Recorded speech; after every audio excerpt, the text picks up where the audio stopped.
Students, अब हम बात करते हैं क्लास रेप्टिलिया के बारे में। बच्चों, हम क्लास एम्फीबिया के बारे में बात कर चुके हैं, जिसमें हमने फ्रॉग के बारे में, सैलामेंडर के बारे में बात की थी। अब हम बात कर लेते हैं क्लास रेप्टिलिया की। Study of reptiles is called herpetology. सबसे पहले आपको टर्म याद रखनी चाहिए कि हर्पेटोलॉजी वो टर्म है जिसमें हम स्टडी करेंगे किसकी? रेप्टाइल्स के बारे में। आगे बात करते हैं बच्चों, they are first successful terrestrial animals. इस बात को समझना चाहिए बच्चों। फर्स्ट सक्सेसफुल टेरेस्ट्रियल एनिमल्स में भी और अच्छी बात अगर हम बोले तो बोलेंगे first successful terrestrial vertebrate animals. Exactly sir, क्योंकि इससे पहले हमने जब सर बात की थी नॉन कॉर्डेटा में, तो हमने बात की थी कि फर्स्ट सक्सेसफुल टेरेस्ट्रियल इनवर्टिब्रेट थे आर्थ्रोपोड्स। बिल्कुल, आर्थ्रोपोडा के मेंबर्स पर काइटिन का एक्सोस्केलेटन था और साथ के साथ हमने बात की थी कि उनके पास जॉइंटेड अपेंडेजेस प्रेजेंट थे।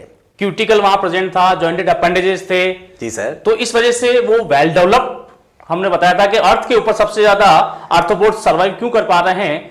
Because they have adaptation, they have appendages, they have cuticles, they have wings.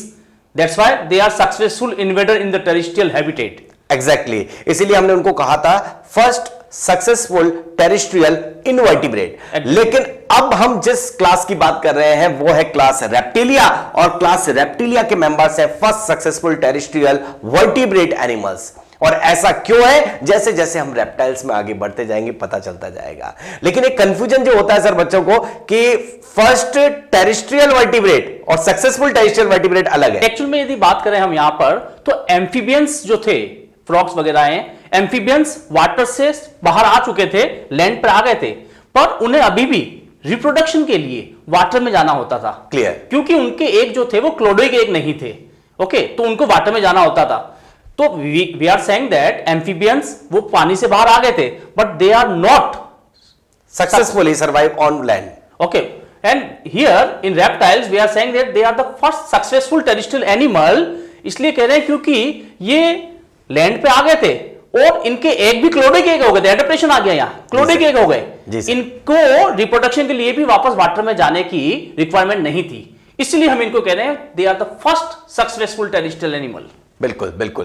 तो दो पॉइंट हमने देखे कि स्टडी ऑफ रेप्टाइल्स के लिए हम जो टर्म यूज करेंगे वो होगी हर्पेटोलॉजी, और सेकंड हमने बात की they are first successful terrestrial vertebrate animals. Vertebrates में ये सबसे सक्सेसफुल है जो लैंड पर सर्वाइव कर पाए सक्सेसफुली। और उसके बाद हम बात कर लेते हैं क्रीपिंग और क्रॉलिंग मोड ऑफ लोकोमोशन। बच्चों, ये जो रेप्टिलिया वर्ड है बच्चों, ये वर्ड आया है रेप्टम से, और इस रेप्टम वर्ड का मतलब होता है क्रॉलिंग और क्रीपिंग। या सिंपल वे में हम बात करें तो ये बोल सकते हैं कि बच्चों रेप्टिलिया क्लास में वो मेंबर्स आते हैं जो क्रॉलिंग या क्रीपिंग मूवमेंट करते हैं या लोकोमोशन करते हैं। इसका मतलब सीधा सीधा बोले कि वो रैंक कर चलते हैं। रैंक कर चलते हैं, बिल्कुल सर। ठीक है, उनके लिए हम वर्ड यूज करेंगे रेप्टम, और रेप्टम से ही वर्ड आया कौन सा? रेप्टिलिया। तो क्रीपिंग और crawling mode of locomotion, hence they are called reptilia. बच्चों, ये कुछ क्वालिटीज के साथ ही आपको पता है कि हमें इस क्लास रेप्टिलिया में बात करनी है कुछ एनिमल्स की। हम बात करेंगे कैलोटिस के बारे में, कैमेलियन के बारे में, स्नेक के बारे में, क्रोकोडाइल के बारे में, टर्टल, वेरेनस, बहुत सारे एनिमल की हम यहाँ पे बात करेंगे। डिटेल हम स्टडी आगे करेंगे बच्चों। चलिए तो और कुछ पॉइंट्स के बारे में बात करते हैं बच्चों। नेक्स्ट यदि हम बात करें रेप्टाइल्स के लिए, they are mostly terrestrial but few are aquatic. Mostly हम बात करें तो टेरेस्ट्रियल हैबिटेट के मेंबर्स हैं। जैसे हम बात करें यहां पर लिजार्ड के लिए कैलोटिस है, वेरेनस है, ठीक है, ये सब क्या रहेंगे? तो ये रहेंगे टेरेस्ट्रियल हैबिटेट के एनिमल्स। स्नेक भी मोस्टली टेरेस्ट्रियल ही है, ठीक है, but few are aquatic. Like हम बात करें क्रोकोडाइल, एलिगेटर, ठीक है, टर्टल, ये सब जो है ये एक्वेटिक हैबिटेट के मेंबर्स होते हैं। तो ये आपको ध्यान रखना है, मोस्टली टेरेस्ट्रियल हैबिटेट के मेंबर्स हैं but few are aquatic. Okay, next सबसे इंपॉर्टेंट बात ध्यान रखिएगा, Mesozoic era. Mesozoic era is the golden age of reptile.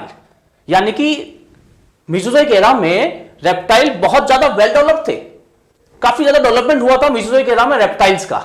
मतलब जैसे हमने पढ़ा था कि Devonian period is a golden age of fishes, yes, ऐसी carboniferous period is a golden age of amphibia, उसी तरह से एक पूरा एरा ही कह दिया रेप्टाइल के लिए। तो हमने कह दिया Mesozoic era which include Triassic, Jurassic, Cretaceous period. Exactly, वो sir. पूरा का पूरा एरा जो है वो गोल्डन एज है रेप्टाइल्स का, जहां पर रेप्टाइल्स बहुत डोमिनेंट रहे। ठीक है, नेक्स्ट यदि हम बात करें, रेप्टाइल्स का जो बॉडी होता है वो 4 पार्ट में डिवाइड है, head, neck, trunk and tail. ये 4 पार्ट में डिवाइड रहेगा रेप्टाइल्स का बॉडी। वापस ध्यान से सुनेंगे, head, neck, trunk and tail. Okay sir. अभी तक जो हमने बात की बच्चों, पाइसिस की हमने बात की। पाइसिस का बॉडी 3 पार्ट में डिवाइड था, हेड, ट्रंक, टेल। एम्फीबिया का बॉडी डिवाइड था, हेड एंड ट्रंक। जबकि रेप्टाइल्स का बॉडी डिवाइड है head, neck, trunk and tail में। और आगे हम जब बर्ड्स और मैमल्स की बात करेंगे तो उनमें भी यही रहेगा, हेड, नेक, ट्रंक, टेल में बॉडी डिवाइड रहेगा। मेमल्स का बॉडी भी हेड, नेक, ट्रंक, टेल में ही डिवाइड रहेगा। क्लियर बच्चों बात? ठीक है, तो हमने बात की है मोस्टली टेरेस्ट्रियल है, कुछ एक्वेटिक है। मीसोजोइक एरा जो गोल्डन एज है रेप्टाइल्स का, और बॉडी डिवाइड होती है हेड, नेक, ट्रंक और टेल में। और कुछ पॉइंट देखते हैं बच्चों। नेक्स्ट पॉइंट आ जाता है, अब हम रेप्टाइल के और इंपॉर्टेंट पॉइंट्स पर आने वाले हैं। और बहुत इंपॉर्टेंट पॉइंट जो एनसीईआरटी में भी गिवन है वो है skin is dry, cornified, rough and non glandular. बच्चों इनकी स्किन जो है वो ड्राई होती है क्योंकि उस पर ग्लैंड्स प्रेजेंट नहीं होती। Exactly. तो नॉन ग्लैंडुलर स्किन है और कोई ग्लैंड नहीं है, इसलिए स्किन कैसी है? ड्राई है। और साथ के साथ कैसी? रफ है। और रफ होने के साथ ही कॉर्निफाइड है। ये कॉर्निफाइड एक नया वर्ड है, इसको क्लियर करने के लिए नेक्स्ट पॉइंट देख लेते हैं। देखिए बच्चों, their body is covered by dry and cornified skin.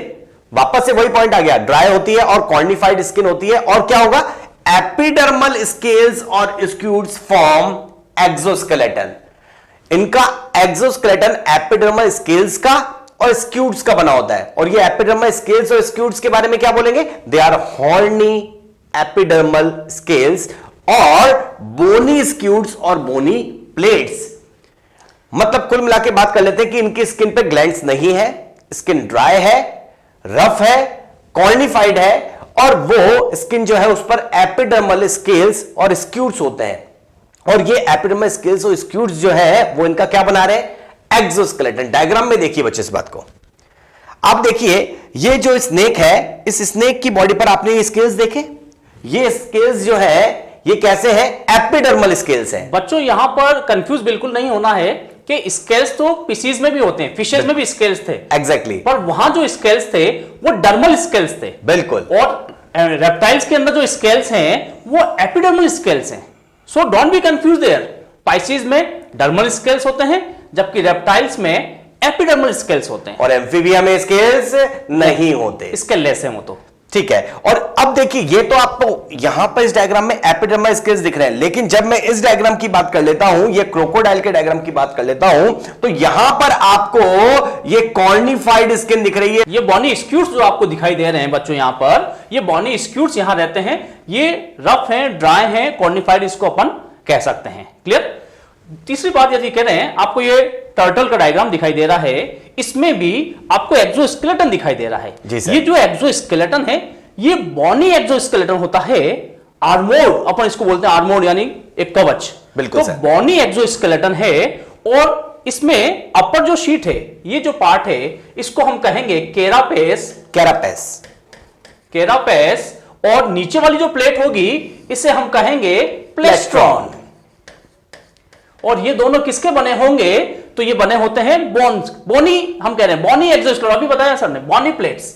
Bonnie plates हैं। तो इसमें टर्टल में अपर जो कवरिंग है इसको बोलेंगे केरापेस, और लोअर जो वेंट्रल साइड में जो कवरिंग है उसको बोलेंगे प्लेस्ट्रॉन। और कुल मिलाकर चाहे वो कैरापेस हो, चाहे वो वेंट्रल सरफेस पे मिलने वाला प्लेस्ट्रॉन हो, काम तो क्या कर रहा है? प्रोटेक्टिव। बिल्कुल, एक्सोस्केलेटन यहां पे फॉर्म कर रहे हैं। तो बहुत इंपॉर्टेंट पॉइंट वापस से आपके सामने बोलते हैं कि इनकी स्किन जो होती है वो ड्राई है, रफ है, कॉर्निफाइड है, नॉन ग्लैंडुलर है। और साथ के साथ अगर हम बात कर लेते हैं, स्किन पर एपिडर्मल स्केल्स और स्क्यूट्स मिलते हैं, बोनी प्लेट्स या बोनी स्क्यूट्स देखने को मिलते हैं, जो इनका एक्सोस्केलेटन बनाते हैं। आगे बात कर लेते हैं और पॉइंट्स की बच्चों। नेक्स्ट यदि बात करें तो रेप्टाइल्स के मेंबर का एक और स्पेशल फीचर होता है बच्चों कि वो अपनी स्किन को रिमूव करते हैं। आप देखें, snake and lizard shed their skin as a skin cast. वो अपनी स्किन को, अपने स्केल्स को, we can say snakes and lizard shed their scales as a skin cast. इनके ऊपर जो स्किन है उसको रिमूव कर देंगे। ये आप देख सकते हैं स्नेक अपनी स्किन को रिमूव करता हुआ दिखाई दे रहा है यहां पर। बिल्कुल आप सर। लिजार्ड में देख सकते हैं ये अपनी स्किन को रिमूव करता हुआ दिखाई दे रहा है। तो नॉर्मली सर वर्ड बोल देते हैं बच्चे कि ये अपनी स्किन उतार रहा है, कांचली या कैंचली वर्ड एक यूज करते हैं कॉमनली गांवों में। बिल्कुल पर सर। आप ध्यान रखिएगा ये जो अपनी स्किन को रिमूव करते हैं, जब भी सीजन चेंज होता है तो ये अपनी स्किन को रिमूव करते हैं और इसको बोलते हैं स्किन कास्ट। क्लियर बच्चों बात? और ये प्रोसेस जो होता है आप जानते होंगे इसको कहा जाएगा मोल्टिंग। मोल्टिंग का प्रोसेस होता है। मोल्टिंग का मतलब होता है कि अपनी बॉडी से शेड कर देना, shed their skin as a skin cast. और ऐसा हमें रेप्टाइल्स में, स्नेक्स में और लिजर्ड में देखने को मिलेगा। क्या बोलेंगे? मोल्टिंग करते हैं। ठीक है। और आपको देख सकते हैं आप यहां पे इनके स्केल्स का इमेज भी यहां बना हुआ दिखाई देगा। जी सर। ठीक है बच्चों। ठीक है, और बात कर लेते हैं बच्चों।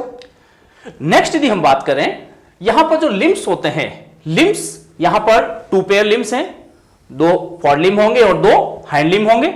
और फॉर लिम और हैंड लिम दोनों के अंदर 5 डिजिट्स प्रेजेंट रहेंगी। जी सर। 5 डिजिट्स तो है ही, साथ में उनके अंदर इनकर्व नेल्स भी प्रेजेंट होते हैं। अगर हम एम्फीबिया की बात करें तो उनके फोर लिम्ब में कितनी फिंगर्स थी? 4। हाइंड लिम्ब में कितनी थी? 5। लेकिन इनके फोर लिम्ब की बात करें चाहे हाइंड लिम्ब की बात करें, फिंगर्स होंगी 5। और बहुत इंपॉर्टेंट पॉइंट जो सर ने बोला, इनकर्व्ड नेल्स। इनकर्व नेल्स भी यहां प्रेजेंट होते हैं, ये आपको ध्यान रखना है।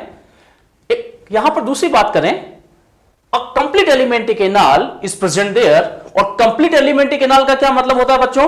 Tube within a tube body plan. यानी कि माउथ और एनस दोनों प्रेजेंट होते हैं। बिल्कुल माउथ और एनस दोनों प्रेजेंट है, यानी tube within a tube body plan इनके अंदर प्रेजेंट होता है। First thing. यहां पर दूसरी बात करें, alimentary canal, elementary canal open होती है क्लोएका के अंदर। You know cloaca is a common chamber. Cloaca एक कॉमन चेंबर होता है जहां एलिमेंट्री कैनाल भी ओपन होती है, जहां पर डाइजेस्टिव ट्रैक्ट ओपन हो रहा है, एक्सक्रीटरी ट्रैक्ट ओपन हो रहा है और रिप्रोडक्टिव ट्रैक्ट भी ओपन हो रहा है। इसका मतलब हम कह सकते हैं कि cloaca is a common chamber for digestive tract, reproductive tract and excretory tract. Okay बच्चों। नेक्स्ट बात करें टिथ की, यदि बात करें, टिथ मोस्टली प्लूरोडोंट होते हैं। ध्यान रखना, मोस्टली प्लूरोडोंट टिथ होते हैं, यानी प्लूरोडोंट का मतलब होता है जॉ में प्रेजेंट है और साइड में निकले रहते हैं, लेटरल साइड में निकले रहेंगे। प्लूरोडोंट टिथ यहां पर प्रेजेंट होते हैं मोस्टली। पर कुछ एनिमल्स के अंदर, जैसे हम बात करें एक्रोडोन और थीकोडोन टिथ भी प्रेजेंट होते हैं।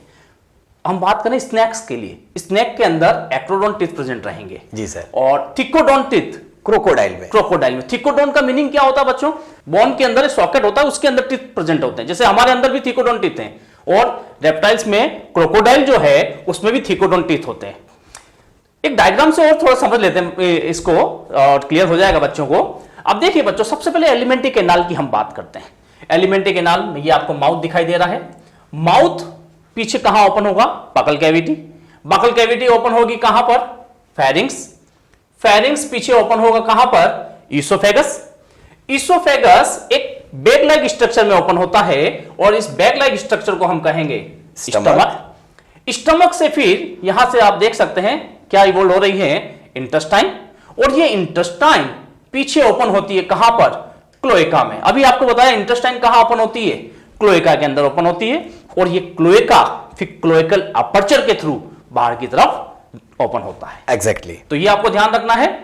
Mouth, buccal cavity, pharynx, oesophagus, stomach, intestine, और ये ओपन होती है कहां? क्लोएका में। और डाइजेस्टिव ग्लैंड भी देख सकते हैं बच्चों, पेनक्रियाज है और लिवर भी प्रेजेंट, यानी digestive gland is also present there, ये आपको बताना है। नेक्स्ट यदि इसी डायग्राम में हम बात करें तो नोस्ट्रिल्स आपको दिखाई दे रहे हैं। 2 नोस्ट्रिल्स आर प्रेजेंट देयर। यहां पे आपको दिखाई दे रहे हैं दोनों नोस्ट्रिल्स।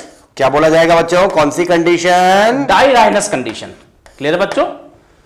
मोनोराइनस कंडीशन हमने कहां देखी थी? साइक्लोस्टोमेटा में। जबकि यहां पे हम क्या देख रहे हैं? डायराइनस मतलब कितने? 2 नॉस्ट्रिल्स होंगे। ओके। अच्छा, नोस्ट्रिल से फिर ये कहां जा रही है? देखिए ट्रेकिया।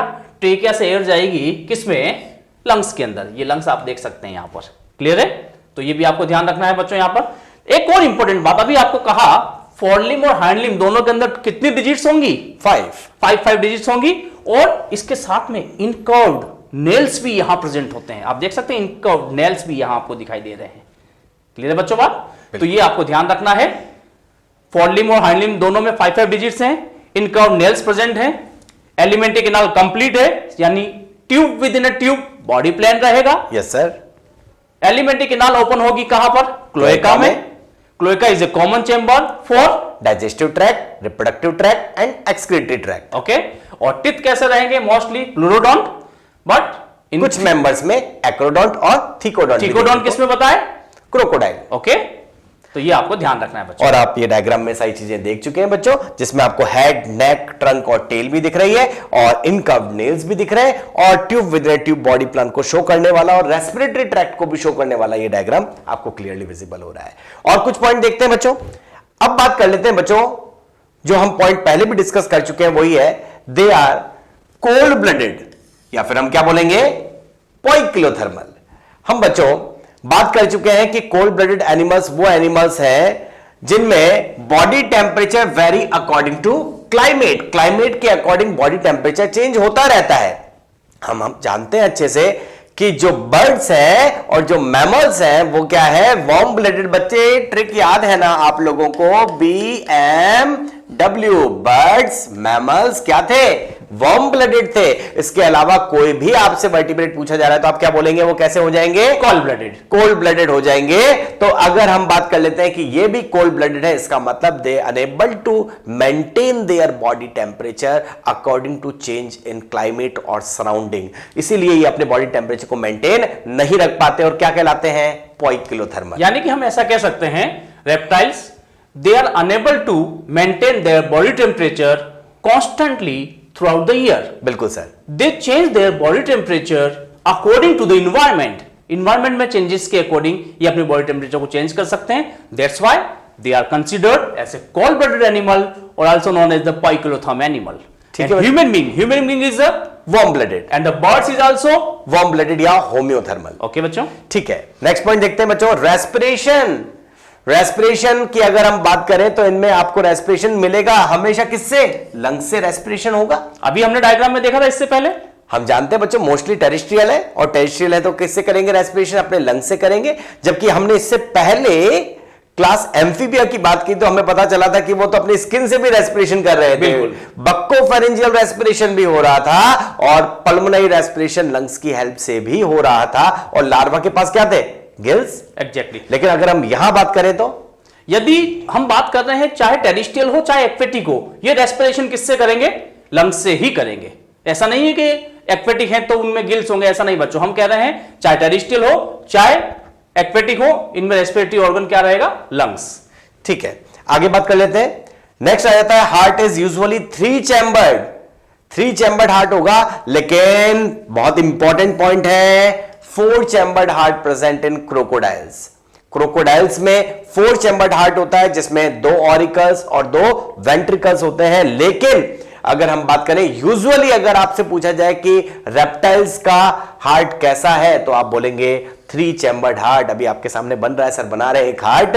लेकिन उससे पहले एक पॉइंट और देखिए उस डायग्राम को देखने से पहले, वो है both right and left systemic arches are present. मतलब अगर हम हमारी बात करें बच्चों तो हमारे हार्ट से लेफ्ट सिस्टेमिक आर्च निकल रहा है, और इस हमसे पहले अगर हम बर्ड्स के बारे में बात करें तो उनसे राइट सिस्टेमिक आर्च प्रेजेंट है, उनके हार्ट से निकल रहा है।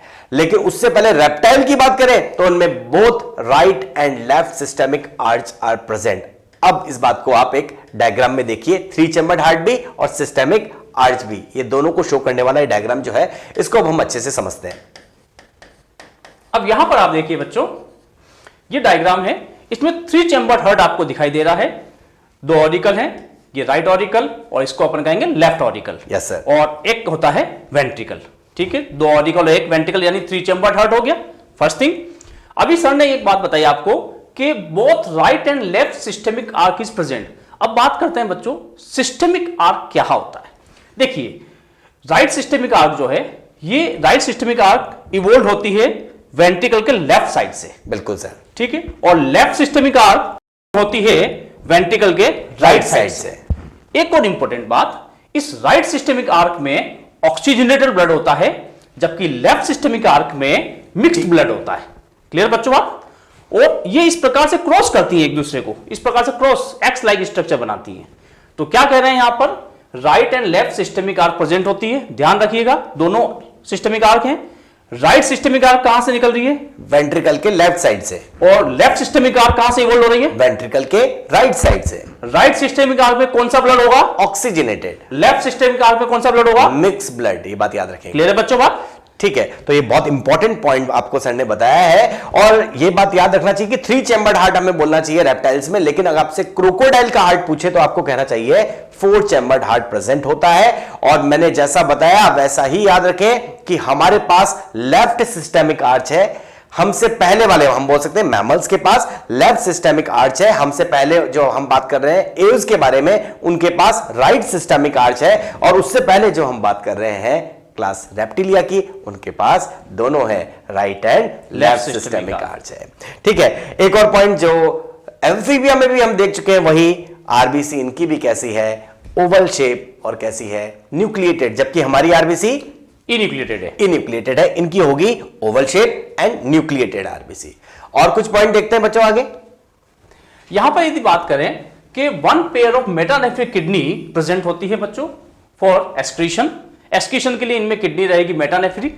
इससे पहले हमने एम्फीबिया में और पाइसिस के अंदर जो किडनी पड़ी थी मीजोनेफ्रिक, वो पड़ी थी हमने मीजोनेफ्रिक, जबकि यहां पर हम देख रहे हैं मेटानेफ्रिक। इसके बाद आगे जो हम पढ़ेंगे एव्स, मेमल्स, उनमें भी मेटानेफ्रिक किडनी ही होगी जो कि एक एडवांस किडनी है। जी सर। ठीक है बच्चों, नेक्स्ट बात करें, दिस एनिमल आर यूरिकोटेलिक होते हैं। और यूरिकोटेलिक क्यों होते हैं? क्योंकि वाटर को कंजर्व करना होता है। आपको पता है कि सबसे कम वाटर की रिक्वायरमेंट होती है किसको रिलीज करने के लिए? यूरिक एसिड को। तो यूरिक एसिड को रिलीज करने के लिए वाटर की रिक्वायरमेंट कम है, यानी वाटर कंजर्वेशन के लिए इनके अंदर ये एडेप्टेशन आ गया है, ये यूरिकोटेलिक हो गए हैं। क्योंकि आपको पता है ना बच्चों, ये सक्सेसफुली लैंड पर सरवाइव कर रहे हैं, सबसे पहले वर्टिब्रेट जो सक्सेसफुली लैंड पर सरवाइव कर रहे हैं। तो लैंड पर अगर जिसको रहना है तो उसको वाटर कंजर्वेशन भी करना ही होगा। बिल्कुल। तो इनके पास एडेप्टेशन है कि इनको वाटर कंजर्वेशन करने के लिए इनका एक्सक्रीटरी वेस्ट जो है वो क्या होगा फिर? यूरिक एसिड, क्योंकि यूरिक एसिड के फॉर्म में एक्सक्रीटरी वेस्ट जब निकलता है तो वाटर का लॉस सबसे कम होता है। Exactly sir. नेक्स्ट बात कर सकते हैं, इसमें आप डायग्राम में देख सकते हैं, आपको किडनी दिखाई दे रही है, मेटानेफ्रिक किडनी बच्चों ये होती है। ठीक है, और ये मेटानेफ्रिक किडनी से यहां से जो इवोल्व हो रहे हैं ये यूरेटर इवोल्व हो रहे हैं। यूरेटर कहां ओपन होंगे? तो हम कहेंगे एक कॉमन चेंबर है, इसको हम कहते हैं क्लोएका। यूरेटर इस क्लोएका में ओपन हो रहे हैं। और दूसरा यूरिनरी ब्लैडर, ये भी क्लोएका में ओपन हो रहा है। आप देख सकते हैं यूरिनरी ब्लैडर भी क्लोएका के अंदर ओपन हो रहा है। तो cloaca is a common chamber, और क्लोएका एक कॉमन चेंबर है जहां पर क्या क्या ओपन होता है अभी भी बताया था पहले भी आपको हमने। डाइजेस्टिव ट्रैक्ट, रिप्रोडक्टिव ट्रैक्ट, और ये देखिए एक्सक्रीटरी ट्रैक्ट भी। ओके, तो ये आपको ध्यान रखना है। ठीक है, तो ये बहुत इंपॉर्टेंट बात की हमने, मेटानेफ्रिक किडनी होगी और यूरिकोटेलिक होंगे। और साथ के साथ अगर हम बात कर लेते हैं इनके मेटानेफ्रिक किडनी और कैसे एक्सक्रीटरी ट्रैक्ट क्लोएका में ओपन हो रहा है वो हमने देखा। और बात कर लेते हैं बच्चों, नेक्स्ट आता है स्कल इज मोनोकॉन्डाइलिक। किस किस में डाइकॉन्डाइलिक स्कल थी? अगर हम बात कर लेते हैं एम्फीबिया और मेमल्स, इनमें ही डाइकोंडाइल स्कल है, बाकी सब में मोनोकोंडाइल स्कल रहेगा। क्या पढ़ा था बच्चों? Mammals, amphibia, dicondylic. बाकी जो भी वर्टिब्रेट हो उनके पास कैसी होगी? मोनोकोंडाइलिक। इसलिए रेप्टाइल में भी कैसी होगी? मोनोकोंडाइलिक स्कल होगी। और यहां पर रिब्स भी प्रेजेंट होंगी बच्चों, रिब्स प्रेजेंट होंगी। और बिल्कुल एम्फीबिया जैसा ही पॉइंट आ रहा है, देखिए they do not have external ear opening, इनमें एक्सटर्नल ईयर ओपनिंग नहीं है, पिन्ना इज एब्सेंट देयर। बिल्कुल। और वही point, tympanum represent the year. Tympanum बोले या टिम्पेनिक मेम्ब्रेन बोले या ईयर ड्रम बोले, वो जो आईज के पीछे आपको ये जो जगह दिख रही है, बिल्कुल जो सर ने बताया वही पॉइंट, ये जो जगह दिख रही है ये है टिम्पेनम, जिसको हम बोल रहे हैं टिम्पेनिक मेम्ब्रेन। ये टिम्पेनम ही रिप्रेजेंट करता है इनके ईयर को, मतलब इनमें भी एक्सटर्नल ईयर नहीं है। पर मिडल ईयर में एक ऑसिकल यहां बतानी है हमको, जिसको अपन कहेंगे कोलुमेला या स्टेप्स है वो। बिल्कुल सर। और वैसी ही किसमें थी? एम्फीबिया में भी थी। ठीक है, और इनर ईयर तो होगा ही बच्चों, कंफ्यूज नहीं होना। इनर ईयर तो इनके पास भी है, इनर ईयर तो आपको फिशेस में भी मिला था, इनर ईयर आपको एम्फीबिया में भी था, इनर ईयर इनके पास भी है। और इनर ईयर वही बॉडी बैलेंस से रिलेटेड फंक्शन है, ये बात याद रखना चाहिए। लेकिन इनके मिडिल ईयर में एम्फीबिया की तरह ही सिंगल ईयर ऑसिकल है और एक्सटर्नल ईयर नहीं है। टिम्पेनम रिप्रेजेंट करता है इनके ईयर को, याद रखेंगे बच्चों। और देखते हैं एक पॉइंट, नेक्स्ट यदि बात करें, क्रेनियल नर्व्स के नंबर की, तो क्रेनियल नर्व का नंबर होता है बच्चों यहां पर 12 पेयर। अभी हमने आपको जब पहले बताया था पाइसिस और एम्फीबिया में क्रेनियल नर्व का नंबर कितना था 10 पेयर, जबकि रेप्टाइल, एव्स और मैमल इनके अंदर 12 पेयर क्रेनियल नर्व्स का नंबर होता है। याद रखेंगे बच्चों, RAM, राम के पास कितनी क्रेनियल नर्व है 12 पेयर। 12 पेयर क्रेनियल नर्व है। रेप्टाइल, एव्स और मैमल के पास 12 पेयर क्रेनियल नर्व्स प्रेजेंट होंगी बच्चों, जबकि पाइसिस और एम्फीबिया में 10 पेयर। ओके। नेक्स्ट यदि बात करें, at the roof of the buccal cavity a special organ is present there that is known as the Jacobson organ. एक ऑल्फैक्टरी ऑर्गन होता है बच्चों ये, बिल्कुल सर। आप ये देख सकते हैं इस डायग्राम में, जो बकल कैविटी है, बकल कैविटी की रूफ पे एक ऑर्गन लगा हुआ है, इसको अपन कह रहे हैं जैकबसन ऑर्गन, जो कि ऑल्फैक्टरी फंक्शन करता है। ऑल्फैक्टरी फंक्शन का मतलब स्मेल को आइडेंटिफाई करने में हेल्प करता है। Yes sir. आप ये देख सकते हैं, इसका ये ब्रेन है, ये ब्रेन वाला पार्ट है, और ब्रेन से ही ये देखिए अटैचमेंट यहां दिखाई दे रहा है जैकबसन ऑर्गन का। तो ध्यान रखिएगा, जैकबसन ऑर्गन ऑल्फैक्टरी फंक्शन करता है, बकल कैविटी की रूफ पे लगा होता है, ये इंपॉर्टेंट आपको बताना है। और इस जैकबसन ऑर्गन का दूसरा नाम क्या होता है बच्चों? वोमेरोनेजल ऑर्गन। क्या बोलते हैं बच्चों? वोमेरोनेजल ऑर्गन बोलते हैं। और ये वोमेरोनेजल ऑर्गन या जैकबसन ऑर्गन जो है वो ऑल्फैक्शन से रिलेटेड होता है। और टंग के बारे में बात करें, टंग की यदि बात करें, इनकी टंग आगे से बाइफिड होती है और मुंह से बाहर निकली रहती है बच्चों। सबसे इंपॉर्टेंट बात है, मुंह से बाहर निकली रहती है टंग, इसको बोलते हैं प्रोट्रूसेबल टंग। इसको हम एक वर्ड यूज करेंगे, प्रोट्रूसेबल टंग। ये प्रोट्रूसेबल टंग मुंह से बाहर निकली हुई है और आगे से बाइफिड होती है, बाइफर्केशन इसके अंदर होता है। ठीक है, तो ये भी आपको ध्यान रखना है। प्रोट्रूसेबल टंग का मतलब ये है कि मुंह से बाहर निकली रहेगी। तो ये बहुत इंपॉर्टेंट पॉइंट की बात की बच्चों कि बाइफिड प्रोट्रूसिबल टंग होती है, दो आगे से दो पार्ट में डिवाइड होती है और क्या होती है, बाहर निकल सकती है, बहुत दूर से इंसेक्ट को कैच कर लेते हैं। आपने देखा होगा कैमेलियन में, कैमेलियन बहुत दूर से इंसेक्ट को कैच कर लेता है। तो बाइफिड प्रोट्रूसिबल टंग होगी और एक स्पेशल वोमेरोनेजल ऑर्गन होगा जो ऑल्फैक्शन से रिलेटेड होगा, जिसे कहा जाएगा जैकबसन ऑर्गन। ठीक है बच्चों।